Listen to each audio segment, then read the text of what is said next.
साताऱ्यामधील बिचुकले गावामध्ये राहणारे विजय पवार आणि संजय पवार यांनी तीर्थक्षेत्र 16 शिवलिंग शनीश्वर देवस्थान ट्रस्टचे मठाधिपती शिवयोगी नंदगिरी महाराज यांच्या प्रेरणेमधून शनिभक्त आणि मित्रपरिवारांसाठी आज आपल्या शेतामध्ये हुरडा पार्टी आणि वनभोजनाचं आयोजन केलं होतं।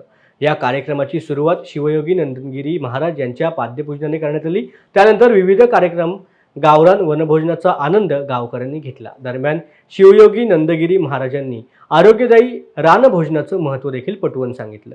एक संस्कृती आहे आणि एक वनभोजन एक रसायन आहे, आयुर्वेद आहे आणि प्रत्येक वर्षी सिजनेबल फळं असतील, सिजनेबल हुरडा असेल, सिजनेबल ऊस असेल, हावळा असेल, थोडंसं मक्याचे कणसं असतील, ह्या ज्या जंगली वनस्पती आहेत ह्या आयुर्वेद आहेत।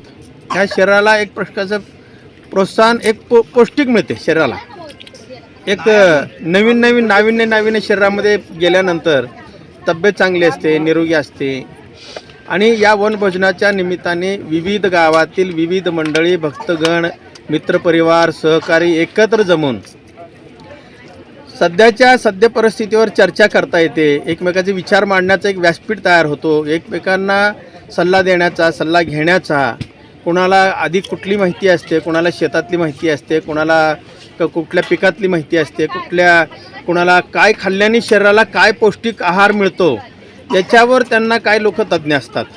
मग सगळ्यांच्या सल्ला मसलतीनं थोडंसं चर्चेतनं साधक बाधक चर्चा, धर्माविषयी, संस्कृतीविषयी, आजच्या युवकांना काय दिशा दिलं पाहिजे, काय मार्गदर्शन केलं पाहिजे, युवकांनी काय खाल्लं पाहिजे, कसा योगा केला पाहिजे, कशी साधना केली पाहिजे, कशी धर्माच्या व्यासपीठावर आली पाहिजे, सगळ्यांचे विचार एक झालं पाहिजे, याच्यासाठी सुद्धा एक मोठं व्यासपीठ हा एक वनभोजन आहे।